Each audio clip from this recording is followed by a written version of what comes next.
Hey, Liam. Hey, JC. How's it going?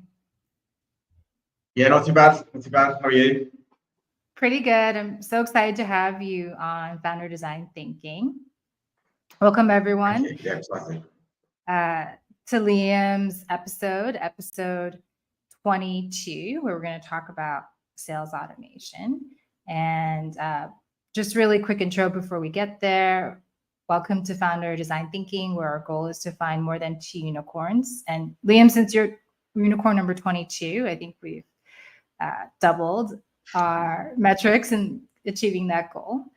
And quickly about me, I'm Jay-Z. I love consulting companies, taking them from 0 to 1. And I also provide software for innovation. Schedule time with me at the Calendly, actually now the Cal link, no longer Calendly, to get more customers and Design Think to grow your feature set and your company. Help me welcome our guest, Liam, by commenting your location in the chat. Liam, take it away. Introduce yourself. Yeah, hi guys. I'm Liam, and I help mainly B2B enterprise SaaS companies and fintechs to build kind of really great sales processes with automation and AI.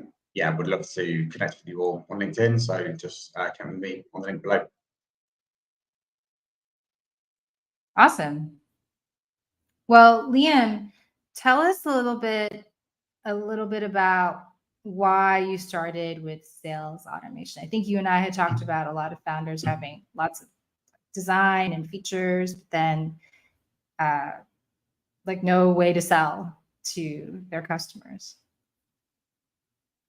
Yeah, I think a lot of the startups and the companies I work with, they're very product led. They have a great product. They're trying to go out to market, but they are kind of unsure how to do that. And I think when you have limited budget and limited team, you look at automation and the tools out there to kind of kickstart that. So yeah, I typically work with CEOs that they've just got funding and they've got maybe 2 to 10 team members, but they haven't really got a sales process yet. They've got a plan, they've got an idea. There's always more obstacles than they think, getting over the line. So I kind of look at 2 things. So one, how do you get out in front of more prospects and get more interest, but also to how do you kind of optimize and look at the data to convert more, from the very beginning, from prospect right to the very end as customer. How do you tweak that? How do you automate a lot of those steps? Yeah, Dr. Amy Weedon, she is joining and she's saying that she's also in research and innovation. So question for Liam and Amy, if you build it, will they just come? Or, what happens if you just build it and then no one comes? Unfortunately not. Yeah. So I think it's very tricky, especially with enterprise SaaS, right? To kind of demonstrate to everybody that needs to be brought in. So you can, if you find your buyer, you may have a great product and get a lot of deals in the pipeline, but you eventually need to get other people brought in and more people in that business need to understand your product. And when you don't have a sales process to kind of pull that through, it can be quite hard to understand where to go next and what you need to do to kind of to move it forward. So even if you have a great product and you have a good fit and the buyer's happy, it doesn't always necessarily go any further because you don't know how to kind of progress that deal with the other people. So yeah, unfortunately, they don't come. Sometimes they do, but you need to do more on the back of that to actually get it finished, get it won. Yes, I've noticed in the products that I'm working on, I know who the customers are, like Dr. Amy is saying, but it's always been surprising to me what the demographics, specifically in marketing targeting, are. Sometimes the hashtags are very surprising to me, like they change. And then the target demographic that I can reach in each channel is always surprising to me. So is that an example of how you think about sales automation, or what's the main kind of like example? Yeah, I think for that, and I guess on that point, lead generation and getting out to high level decision makers in companies where if you're selling software for like $100,000 or more, like there's obviously quite a long process in that. You can't just automate like you can't just do email automation and expect if you send 1,000 out, you're going to get 100 replies, right? You need to think about that and maybe think around how you do it. But what you can do with automation is look at the data and kind of segment your prospects into subsections, whether job title, country, industry, whatever, and then use that to kind of create personalized outreach without spending your entire life writing emails and that kind of stuff. So yeah, you can use the data to segment it and then kind of do half and half, I think. So you're saying since email is the most powerful channel, then you can use the persona research that you're about to show us to segment the emails in terms of the call to action and have like different types of emails for different personas. Yeah, exactly that. I think, sales automation, email automation has got really big over the last couple of years. I get so many automated emails. I know everybody else does. You can spot it a mile away when it's automated. I don't tell people to do it like that. I tell them to, use the data and maybe build a sequence, but you want to try and the automation is more on the data and segmentation and getting the specifics as opposed to just volume, if that makes sense. Well, I think you'll have to show us an example. So, the main question this podcast answers is, how does design thinking impact your company? So tell us about, your buyer journeys, your seller journeys.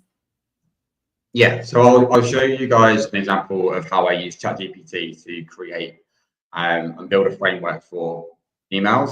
So as opposed to just, like I said, to sending volume out, you can use this to really drill down to like your buyer's problems, kind of brainstorm really quickly, and then put it into a framework all within ChatGPT in about 10 minutes. That's good. Let's do it.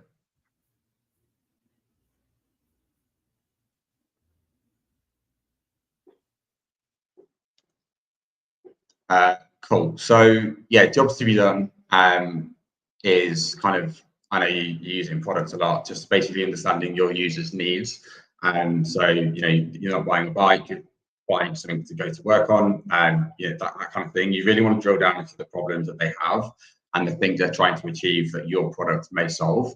So I use this as a starting point for creating emails and any kind of sales communication, because if you do this from the beginning, you show an understanding of your buyer, right? So yeah, ChatGPT, I ask it to give me the jobs to be done for a list of jobs for the head of marketing of a B2B SaaS company. So this gives me a list of the jobs that someone in this role may have. Oh, I want to see that more. Can you make it full width or zoom? See this now? A little more. More? Yeah.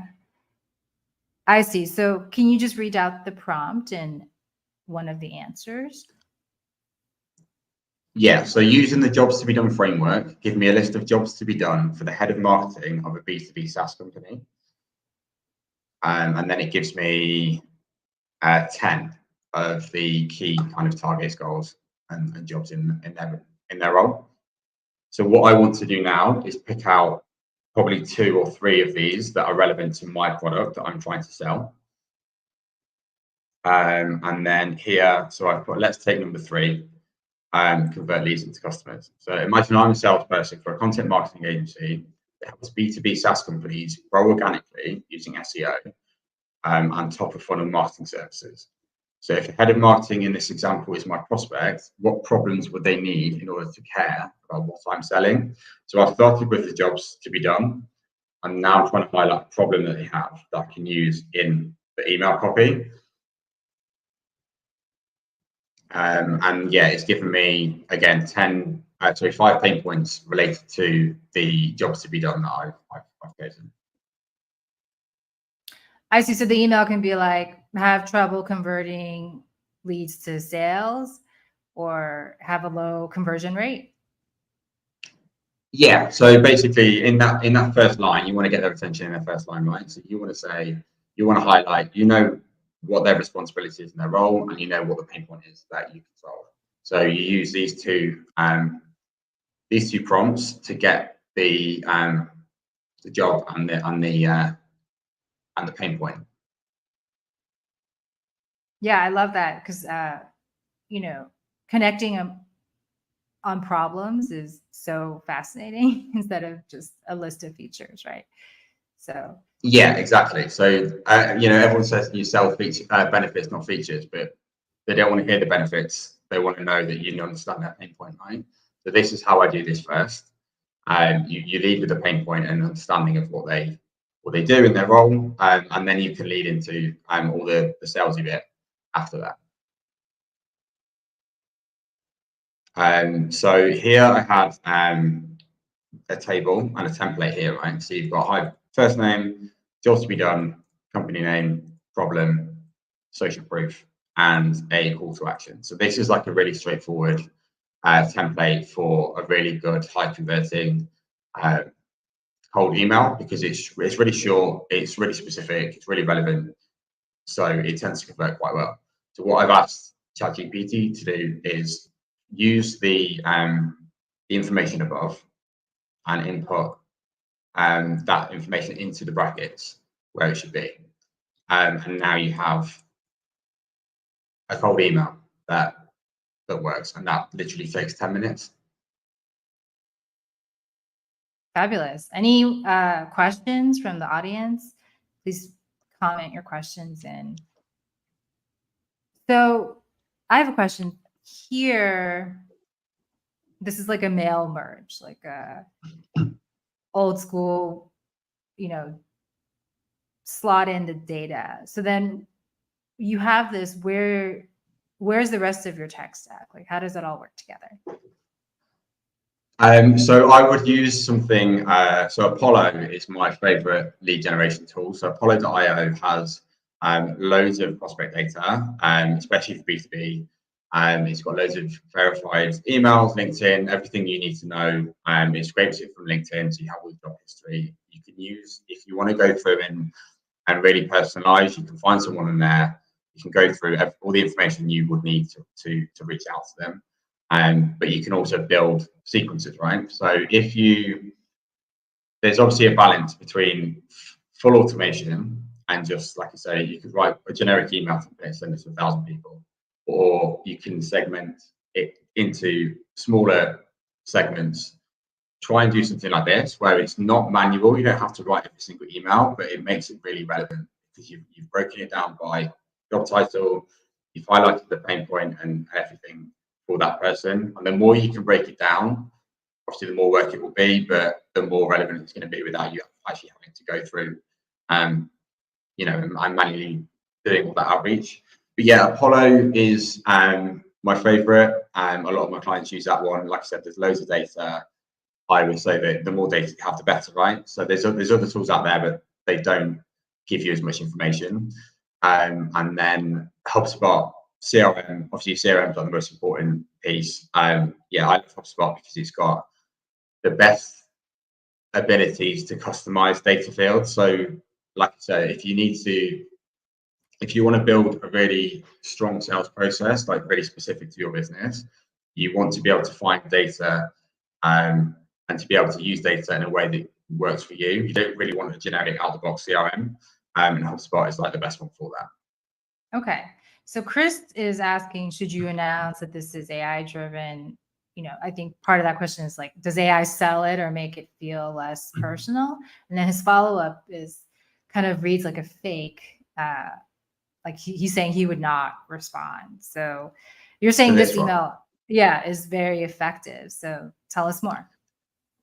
Yeah. So I think you're right in terms of the AI written emails. Generally, I've had loads that are really bad and they come out as essays. So generally speaking, I would say don't use AI for like the final piece of text. Maybe you want to tweak it to fit your tone of voice or something like this. This is actually out of a playbook development book. I can't remember the name, but this was an example of a template that was used in that, and it has been proven to work. So yeah, it might read right now potentially a bit robotic, but you can still tweak the tone of voice and that kind of thing, right? What's important here is you've got the key pieces of the email that gets a response. So like I said, the jobs to be done, the problem, social proof, call to action. and it's short. So you're using ChatGPT to get the information that's really high quality, putting it into a framework that works. You might want to tweak that. You might want to test it. You should always test your campaigns anyway. So if it's not working, try and find something to optimize every week or 2 weeks. Test it again. But yeah, I think it's a good base point, I think. I see. So you're saying that this is just a skeleton, right? You're gonna want to jazz it up and put some life into it with your own content, your own sentences. Yeah. I mean, you'd be surprised that kind of less is more. I think, especially in certain areas, the US and the UK, that if you're really to the point, it tends to work better. You may get lower responses, but the people that are interested will respond, right? So something like this, even though it probably isn't, it doesn't sound natural to someone that doesn't write a lot of emails in terms of cold outreach. When I've kind of tested a lot of different ways, especially when I started, I used to write it very differently to how I do it now. This works better than people expect because it's very to the point. It's very short. It's a yes or no. It works. I see. Okay. So Matthew is saying that you could use a persona prompt, like, to contextualize AI. Yeah. So you can start off, the beginning of this chat with ChatGPT to give more context around that persona. Obviously, we've just put in the job title. Like I've just mentioned with Apollo, you get a lot of data around prospects that you're looking for. You may want to use some of that information, maybe what tech they use, their location, other kind of stuff, rather than just the job title and the job role and responsibilities. But yeah, I think this is a good start. But yeah, you're right. Okay, so bringing it back to the Apollo example. So Apollo, I assume, is a tool where there is an email list. You can send an email to a list of people, and you're talking about customization. So we don't want to spend all our time customizing because we want to balance that scale. So how do you go through and do you pull a sub list of emails and say these are all CMOs at hospitals, let's say, and then in the ChatGPT prompt, say, write in the tone of a hospital administrator? How would you pull that sub list and customize it? Yeah, so it has a lot of filters for the databases. There's millions of people on there, millions of companies all around the world. So you basically put on the filters for your ITP. And like I said, I would break it down by job role. You may want to do it by location because the tone and also the job may be different, right? So I would do industry, job title, and maybe country, and then do segmented lists of your ICP like that. And then you can break it down and kind of decide what is most relevant to them. Because if you just do it by one, it's not really going to be that targeted, right? But if you can hit off and tick the boxes for all three filters, you can make it, like I said, more personalized without actually having to drill down to one at a time. So the more you can break it down into more, I normally try and do maybe 3 or 4 as a minimum. So rather than just do one bulk of everybody, you want to maybe, it could be by seniority in the role and in the company. It could be location, it could be experience. You can look for keywords as well in terms of if you're saying maybe you sell SaaS to fintech companies, but that could be capital markets or lending and that kind of thing. You want to really drill down however you can for your market. The more you can do that, and the more lists you can build, the better. But yeah, every one of those lists I would put through ChatGPT in a framework like this, and then, like I said, test it. So I like to do it in sprints almost. So you launch a campaign, a sequence, a contact sequence. Then I would like to look at all of your conversion metrics, whether it's open rate, reply rate, bounce rate, whatever the lowest 2 are. That's a good indicator of these ones need to be optimize slightly. So you can run it for 2 weeks. Let's say open rate is really low. You might want to test out a different subject line. And then after 2 weeks, if that one has changed, has it improved or has it got worse? And every 2 weeks, look at the lowest conversion or the lowest stat and pick that one to try and optimize slightly. So at least you can keep track of like what's working and what isn't as you kind of keep it ticking along. Yeah. So how in ChatGPT, how would you phrase the prompt for precise job title, location, maybe like category within fintech? Can you just show us an example or talk through it? Yeah, so I mean, you can ask it for, I've asked it before for buyer personas. So if I just generally speaking, if it's going to be, if I'm working with a company in an industry that I don't know very well, I want to know their end user so I can think about that before I start working. So in the same process, you might want to ask, general buyer persona in terms of, age, demographic, all that kind of stuff. Like here, I'm not touching on any demographic information of that person. So if you get all that information first before you do any of the prompts for the actual writing and the jobs to be done, at least you can start to build out more of a picture of or a profile of that person or that who you would expect in that role. Okay, so then you would say, as a mid-level VP at a startup or mid-sized fintech in the UK, write in their tone. Is that the prompt that you would give? Yeah. So you could do the tone. Like I said, in terms of the tone tends to be more country-led and is culturally-led, right? As opposed to like what the tone's going to be. I think, or I've seen that to be more the case on the kind of the job role or the level. But yeah, you want to kind of if you get as much information as you can up front and then use ChatGPT to run the prompt, it's going to work out better. But yeah, what I say to kind of every company is that no process or any template or framework for your outreach is going to work for everybody. So people expect it to work. You always need to test it anyway, right? So you try it. It might work for one. You make it longer to kind of get to the optimal point for another. But what I would do is like I said, if it was low open rates and you want to try different subject lines, maybe you want to brainstorm with ChatGPT, maybe understand the tone a bit more. If it's working less for one of your sub campaigns, but it's working better for the others, you can maybe use that to kind of indicate what you need to do next. All right. Well, these are great questions. So audience, keep them coming.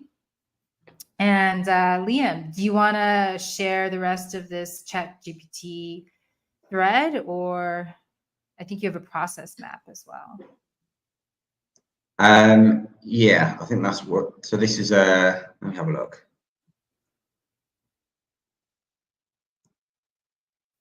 Sorry, yeah, this is the end of the thread, but this is another example where I've just tweaked it slightly because I hadn't put the correct one in. But you can see again, you've got a decent framework to start with. Like you really want your, as a side note, just in terms of like lead generation, you really want your kind of emails to be like 3 sentences long. So yeah, it's a good tool to kind of build your framework in. But yeah, I'll share my mirror board. Okay. Oh, before we go there, so you're saying that brevity really converts, right? At an executive and busy person level, like no one wants to read that email that No one's got time, right? Yeah. Yeah. Also, tip: I also do a lot of outreach to CEOs, and I also find Sunday evenings and late at night in the week is the best time because they're always logged on and nobody else is. So your email's going to stand out regardless. But it does work. Yeah, I always, if I have to do any outreach, I'll do it on a Sunday because yeah, it works. It works a lot better. So those emails that we all get where you're like scrolling and there are 4 topics, like who is that for? I mean, who does that convert to? Sorry, what do you mean in terms of the lengthy emails? Yeah, so I think there are emails that are written by more of like a a blog and content writer who wants to kind of repurpose the content from a longer blog into a shorter email. You know, ChatGPT is great for summarizing like a 1,000-word blog into like 100, well, maybe like 50, 500-word like email. But even that, do you think that's too long for a sales email? For sales, yes. I think obviously there's a place for emails like that, right? I think if you're looking to like nurture a relationship with a prospect, or it's someone that you're trying to educate on something, like I'm not going to go in and try to educate the CEO of what his problem is, because he knows, and it makes me look stupid. So I don't need to put all that information in to my email. I need to get a yes or no and try and get some interest, engage some interest. Those longer emails are very much for, like I said, nurturing, maybe long marketing kind of campaigns, that kind of thing. I think if you are more on the kind of B2C side, and if you deal with maybe SMEs and on the lower side, where, like I said, if you're trying to educate your prospects, and you've never heard of what you do, you know, they're happy with what they do already. If you need to do that, I mean, you should expect it to be a longer campaign to get any response, because, like I said, it's more marketing. But yeah, I would definitely never ever send a CEO or someone C-level a lengthy email about them, because he's just basically telling them what they already know. I see. So you're defining the difference between sales and marketing, right? So for marketing, it can be really lengthy and nurtured for a long time for a consumer audience. But for sales, it's like very to the point. You either want to hop on the call or you don't. Yeah, I mean, obviously the tone for marketing, or for both sides of the spectrum, is still going to be more friendly and more. It's going to be lengthier, because you're trying to tell them something and they want to read it, right? Something that they want to read. Nobody wants to read a sales email. Doesn't matter whether they're looking for something or not. Like, no one wants to remain, but I don't like them. I get them all the time. I get them all on LinkedIn. Like they're everywhere. So you basically just want to cut through. Like I said, if you want to do it at 9 p.m. on a Sunday, that helps. But if you make it really short, to the point, if they're interested, if it's relevant, they'll respond. If it's not, they'll leave it. But yeah, if, like I said, I don't, anything longer than a paragraph, I don't even read the full thing, and that's me. So I know these people are busier than I am, and they're not going to read it.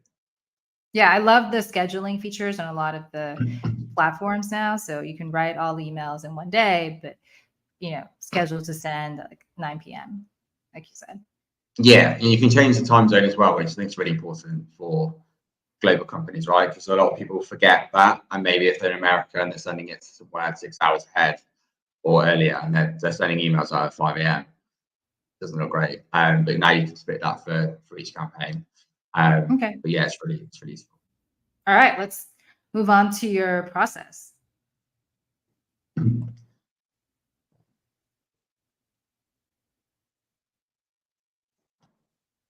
Cool. So I've got two workflow maps here as an example.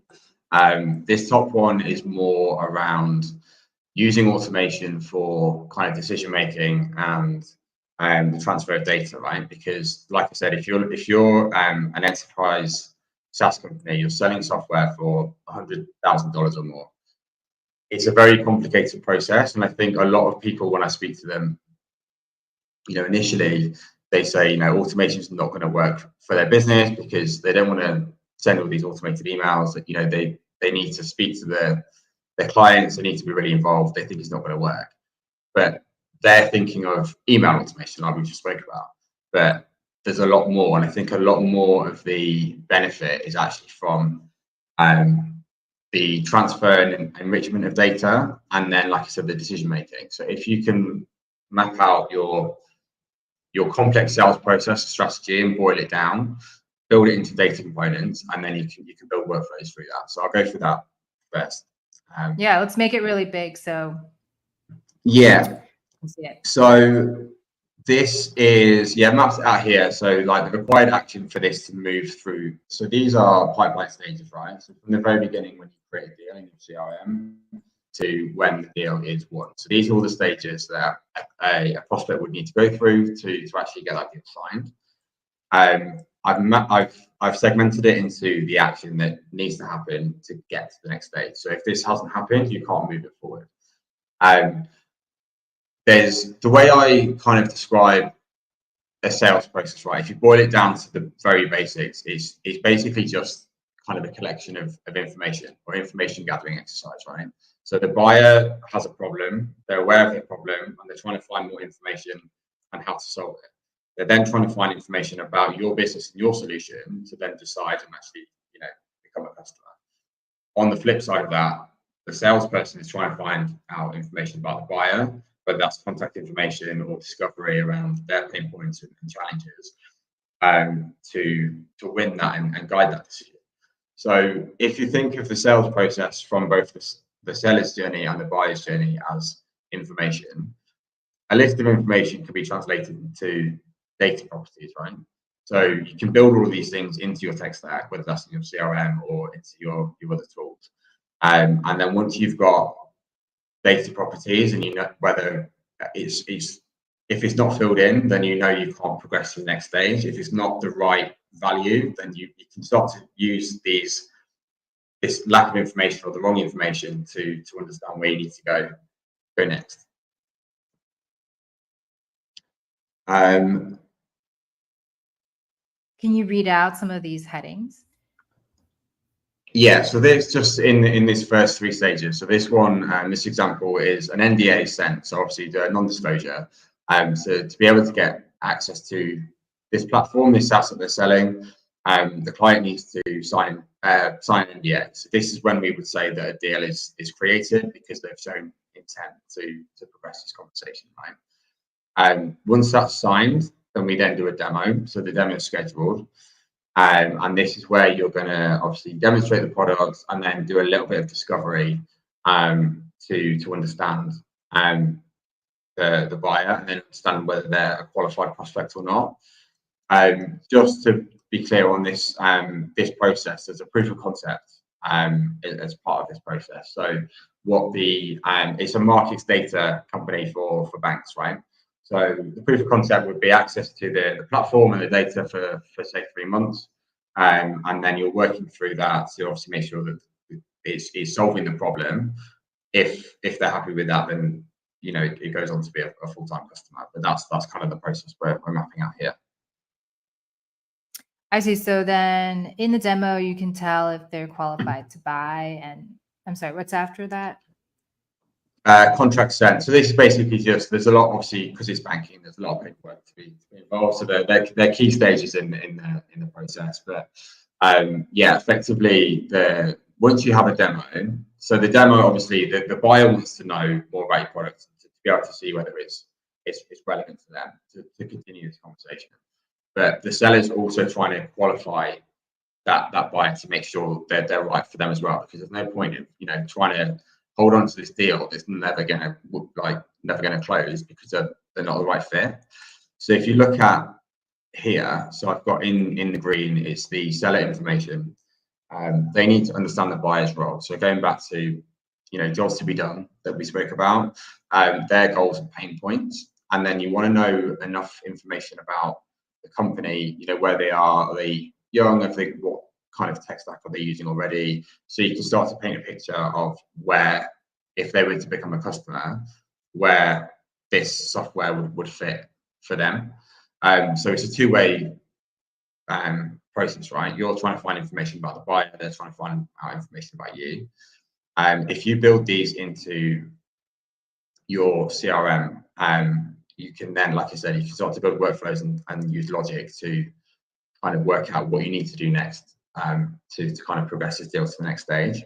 So there's really simple, basic automation tools that you can use. So down here at the bottom, you can use meeting scheduling tools. So if the entry criteria into this pipeline stage is to book a meeting, you can send out an automated email with a scheduling link. The customer can do it, and that's a piece of your time saved, and that's a little bit of automation. If you then want to do the research Like I said, down here, you might want to start to use ChatGPT to build that persona. Like we spoke about at the beginning, just not for an email. But yeah, you want to work out what the buyer is thinking in terms of why have they come to you, or why were they potentially interested. So you can start to build that before you do your discovery call. And then, yeah, I've got another one here. So that if there's like a no-show, so if someone doesn't turn up, I would automatically use that as a trigger to enroll them into like a nurturing sequence, and try and get them to book another meeting. So you can automate your no-shows to calls, and that would increase conversion because you get people to rebook them. So yeah, that's an example of like some of the tools you can use for that stage. I see. So the email that you composed in ChatGPT, that would be this pre-NDA. That would be like, yes, that'll be the lead generation. That'll be the very, very first action. So you've found this person, they're a good fit based on the data that you've searched for. Basically what you're trying to do with that email is just get a yes. You don't want to ask them for a meeting. You don't want to ask them to read your paper or anything that's effort. You just want them to say, can I show you more? Can I tell you more? Is this relevant? If they say yes, it takes them like 1 second to reply, and then you've opened a conversation. Now you've got interest, and now you've got a potential deal once you've spoken to them. This is where, obviously, like I say, if it's high value and quite complicated, you need to think more about the buyer as opposed to the seller's journey. You're not just doing like, oh, I should contact them every 3 days. You need to think, what do they need to know, and what do I need to know to move this to the next step? So yeah, that's why I would use like I said, you can use the ChatGPT framework, a different framework for the email, but I would always try and use if there's any steps in your sales process where people drop out. So if they've not shown up to a meeting, they've maybe not replied to you in 30 days, or they kind of just fell out of the process, I would always drop them into an automated sequence for nurturing. So that's maybe where the marketing and the longer emails to educate them on your platform might come in handy. So you'd never just let something drop away. You would always have a kind of backstop to put them back into a sequence, or to have some kind of engagement with them without having to do any manual follow-up. I love that. So you're saying the email is just a yes, no, there's no work for the client. Yeah, right? you want to take any effort away from the process. Like I said, nobody wants to read a sales email, and if they were interested, but you ask them like 3 questions, they probably don't have time or can't be bothered to reply. So the first thing you want to do is just a yes. That yes is just an agreement to say, I'm happy for you to send me more information. Yeah, and then they might say yes and then schedule and then not show. So they're just busy, and you can keep or nurture the relationship with the more marketing emails because they're already interested. They're just like, not today, maybe like next month. Yeah, exactly. There's I think it should be a lot of the kind of average sales cycles that I work with would be probably about 12 months as well, so maybe longer. So the actual process to go from lead to actually close is quite long anyway. And there's obviously times in the year when people are just away, or they've got loads of other things on, especially if you're C-level or near that point, right? So there's loads of times where something new is just going to fall off your priority list. So never ever let them just drop away.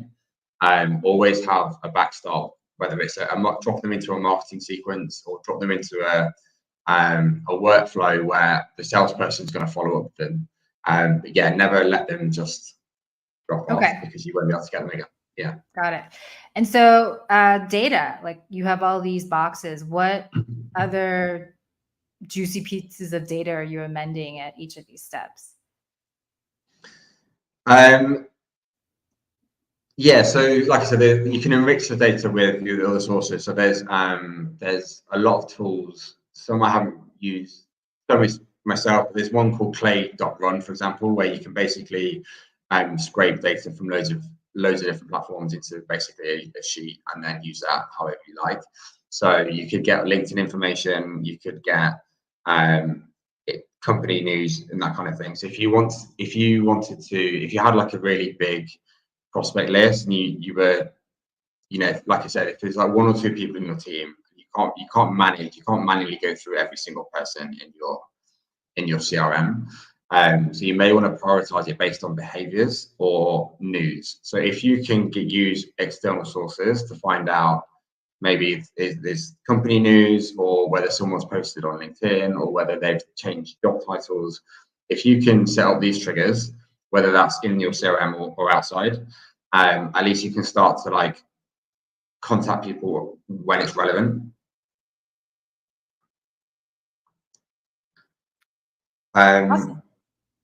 Yeah, so a lot of this as well, if you use data, like I said, if you list out the information that you need from the very beginning to the very end, translate that into data points, a lot of this you can use as kind of criteria to move forward. So in this qualified to buy section, what you need to know is that they've got budget, they've got a timeline that's relevant relatively soon.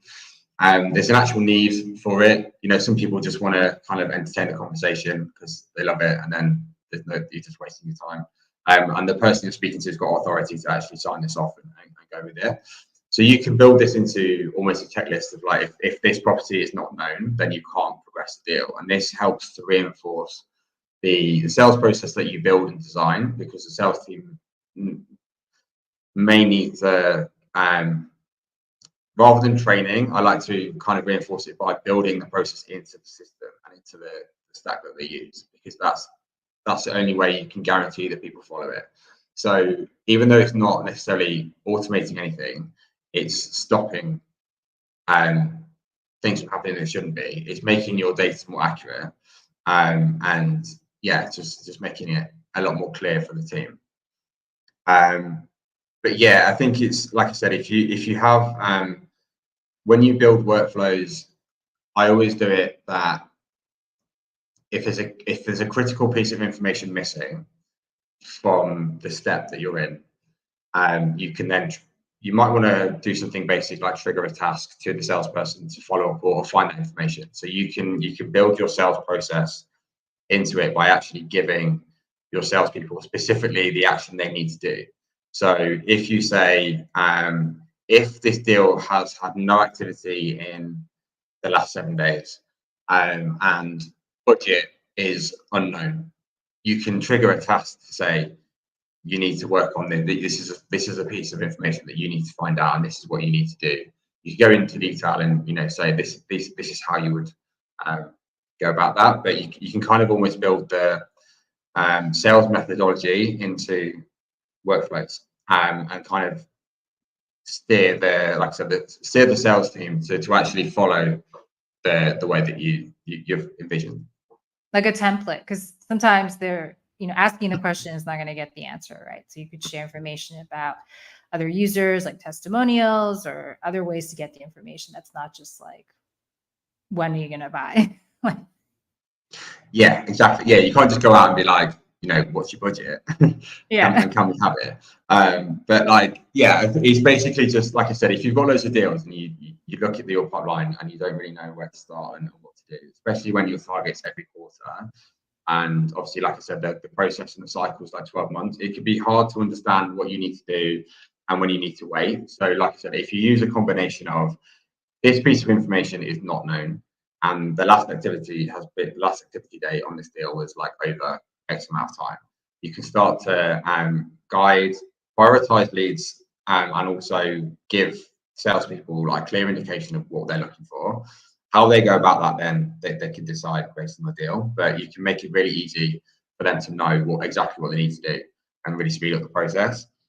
You can use, so I put down here as well, like an ROI calculator. So in these discovery conversations that you might have, you're obviously going to uncover the pain point that your prospect has.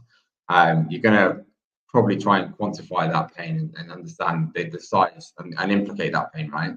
If you have something like an ROI calculator, HubSpot has one for themselves, so you can plug in some really quick numbers and it will tell you how much you're going to save and all that kind of stuff, and it will just send it out to you by email. If you have something like that that you can use, so like while you're on a call, if you're collecting information from your prospect, if you can plug that into something like a calculator, automate like a report or something and send that to them before the call's even finished or 10 minutes after, that's going to save you a lot of time. It's going to be quite impressive for the prospect.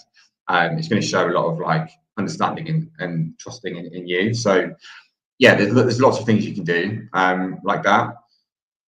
I also like to use behavioral tracking and lead scoring. So over here, so when you have in this example, so when they sign up to a proof of concept for the platform, they have 3 months, as I said, of the data, and they're able to use the platform, kind of onboard themselves a little bit, play around with it, and then compare it to their existing solution and the status quo.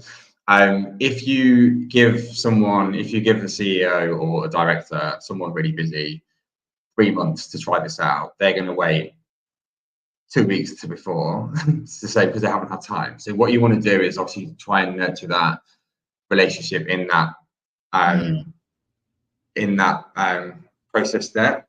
So what I would do is, if you have marketing tracking like behavioral analytics, so you could put tracking on the maybe knowledge base or certain pages of your platform on the client portal, so you can see how many times your prospect is using it.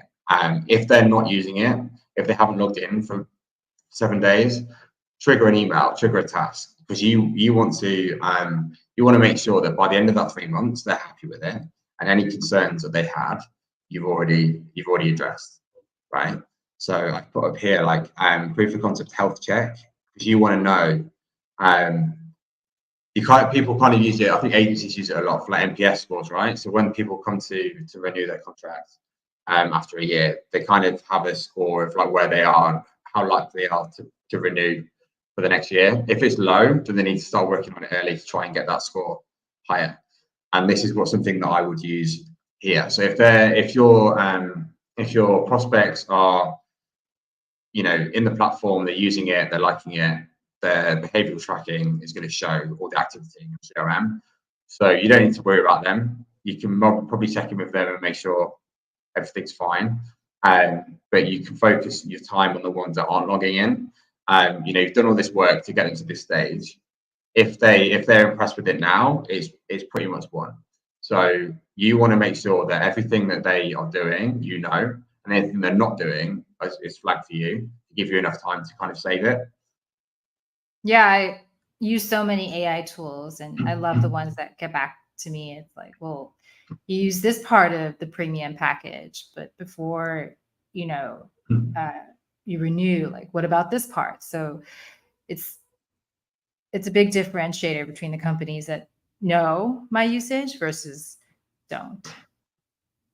Yeah, 100%. Yeah, like I said, if you because at this point you're trying to educate them, right? And you're trying to show them the value.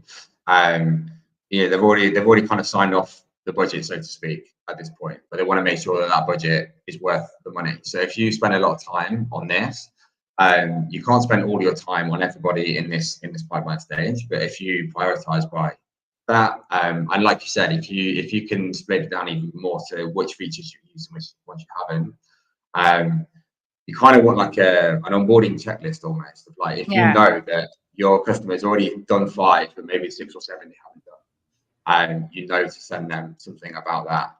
And yeah, so you can route a task or an action to a salesperson to maybe do something with them, but also you can route email marketing and nurturing sequences based on the things they haven't done. Because if you send them everything that they have done, they're not going to read it because it doesn't matter to them. But if you're really specific and you use tracking, you don't need to touch it. All automated, really, really easy. Awesome. I've put scoring model in there as well. So lead scoring is something I use in Apollo. So back to the lead generation, you can obviously assign points to, so your CEO is your target customer, but maybe head of marketing is like second best. You may assign 10 points to CEO, 5 points to marketing, and then you can do that for every kind of demographic or firmographic data to kind of prioritize your lead list that you reach out to.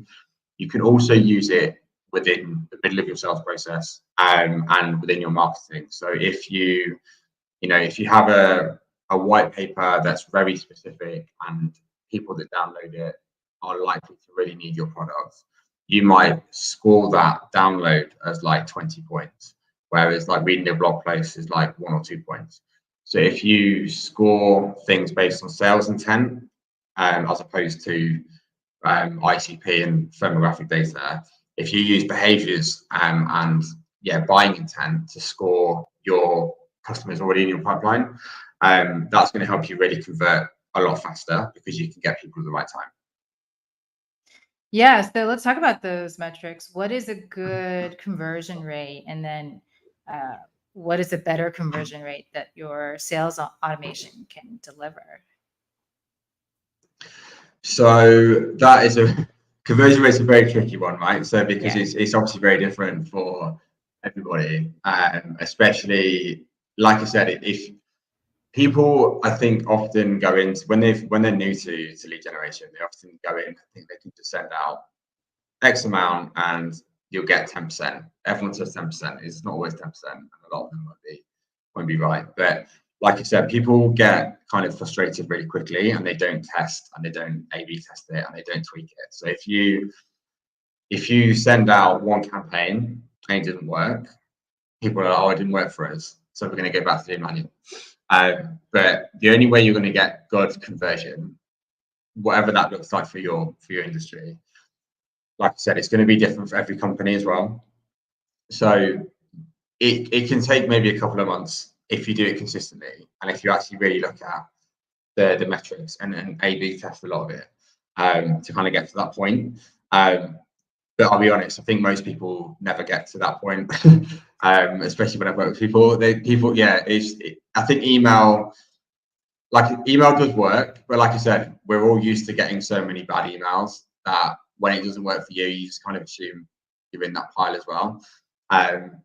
But if you're really clear, like I said, if you set a time frame of like, I'm going to test this sequence, and then after 2 weeks or 1 month, I'm going to change this thing on this thing, or I'm going to A/B test this and this and this. If you keep doing that, then you'll get there eventually, but it can take a while.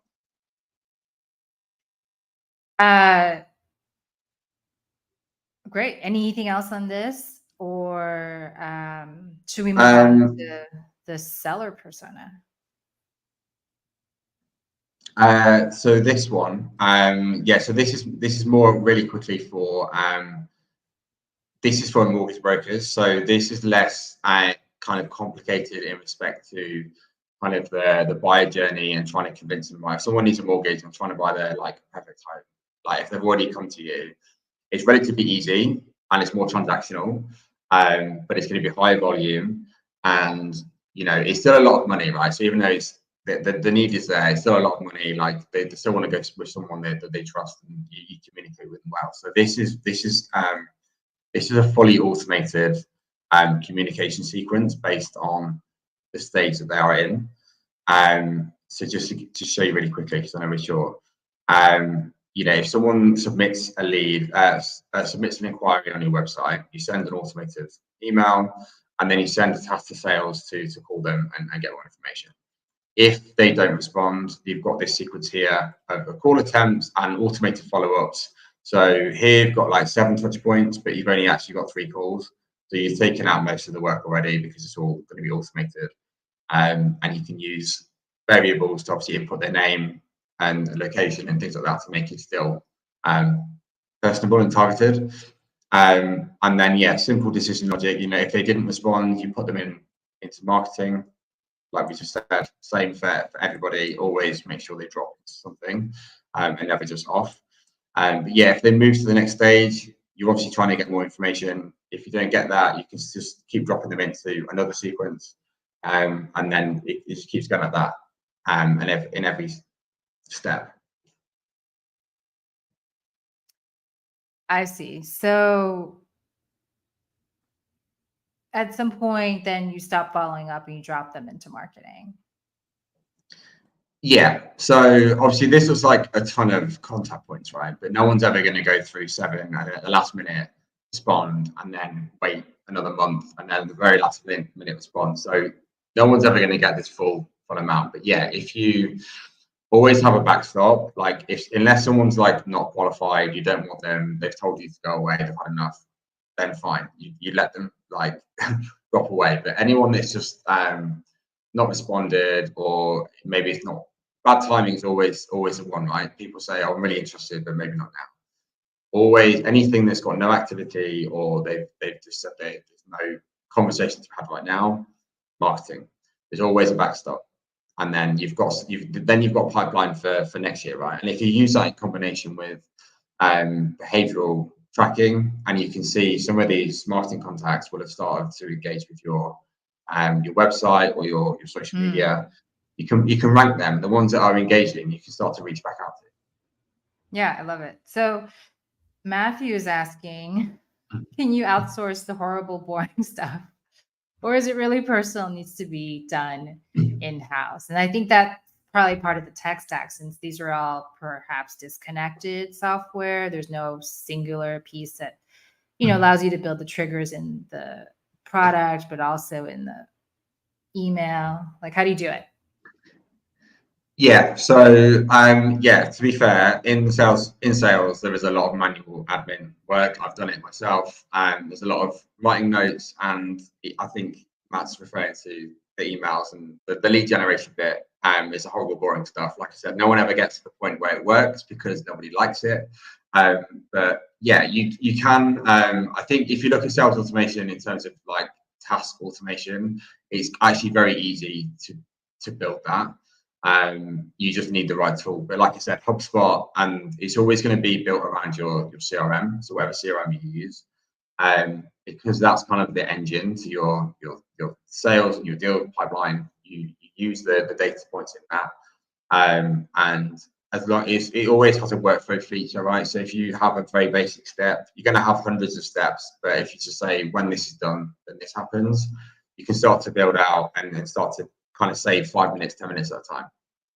Oh, so in HubSpot, you're able to see that there's a paid user who's not using it, and then HubSpot will yeah. So it depends on the hubs that you have. Yes, there's Marketing Hub and Sales Hub and Operations Hub. So there's different features in both, in all of them. But HubSpot's really good to kind of gather everything. And in terms of like integrating other tools, HubSpot I think has the most kind of native integration, so it works really, really easily. You don't have to use like Zapier and stuff. But yeah, I mean, you get all the data in there, and then you can build really complex workflows for, like I said, lead scoring and behavior tracking, or you can just say when this is done, this happens, whether that's another task or a template email or whatever. So yeah, you can get rid of the horrible, boring stuff. So Matthew, let us know if that covered the horrible, boring stuff, or there's other horrible, boring stuff that you want to chat about. But Liam, we're over time, but I do want to ask you what question you might have for this community of founder design thinkers. Yeah, I think so. For me, when I'm building and designing the sales process, there's kind of a conflict between building for the buyer and building for the seller, and kind of optimizing it for both. So I would say, for you guys, when you design products and that kind of thing, how do you deal with that kind of conflict, and how do you kind of accept that in your design process? Yes, so a lot of sales teams will not even log in. Like, they would not like check the boxes and use the template, and they'll probably just pick up the phone. So what other conflicts do you see between the buyer persona and the seller persona? So I guess the email automation is a really good example, right? Because for the seller, they want it to be automated. They don't want to do it. It's the horrible, boring stuff that Matt's talking about, that you want to get rid of as much as possible. But the more that you automate, the less it's going to work in that respect, right? The more time you spend on it, so you need to kind of find a balance. And I guess for me, like I said, you do it through testing. So you want to try and do as much as you can, but you need to make sure that it works. You need to keep trying and testing different components. But yeah, it can be a lot. I think the time is the biggest thing that salespeople want to save, because it's like I said, there's a lot of manual work. I think I read it was like 44% of it their time is like admin tasks and that kind of stuff. But for the buyer, obviously you're trying to like build a relationship and you're trying to educate them and do a lot more kind of one-to-one stuff. So that's the kind of buying side or conflict I see. I see. So like doctors, they don't want to chart. They want to be spending time with the patient, and sales. Yeah. They don't want to be like checking their boxes. They want to be talking and, maybe even in person, like at a conference, like meeting the client. Yeah. Yeah.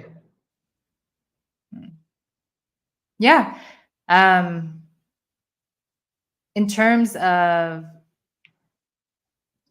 tech, how do you think of the seller who is more open to tech versus the seller who's less open to tech? Like, what kind of persona is that? It's funny because I think all of them kind of sit in the middle with a similar trait in that people want to use it, but when you add a CRM, it becomes another task. You need to update the CRM, or I can build this really cool data flow, but you need to make sure that you do this properly for it to work because it's another thing. Mm-hmm. They need to learn and use it before they're going to realize the gains. If that makes sense. So you have to kind of really push for adoption. And when you build like custom stuff. So yeah, there is a range of people that want to do it old school or, they want to do it automated, but it is very hard to get people to use it in a way that makes it kind of show them the benefit. It takes a while. I see. So you're saying investing in the data, if you don't do that, there's no point in even setting up the system, right? You have to use it and train it and A/B test it. Yeah. So the more you do it, the more you use the data, the better it's going to be. But at the beginning, you've got to learn the system. You've got to learn how to use it. Salespeople aren't tech people. They're not interested in learning that until they see and realize the benefit. But to get to that point, it can be. It's not quick. It's not their natural persona. It's not quick. No. Yeah, attest to that. All right. Well, anyone who has the answer, please reach out to Liam and let him know how you get over that and solve that persona problem. And Liam, any last thoughts or call to action? Should people be visiting your website to get this Miro chart? I'd just say if you're looking to map this out, if you want any tips on any automation tools to use, just connect with me on LinkedIn. And yeah, we can chat on that. Awesome. Well, thank you so much, Liam, for all of your advice and process and understanding of different personas. It's been really interesting how much you could automate. I didn't think about all of these things coming together. So thank you. Cool. Thanks for having me. Yeah. All right, Liam, let's stay on, but I'm going to end the recording for now and see you in a minute. Bye, everyone.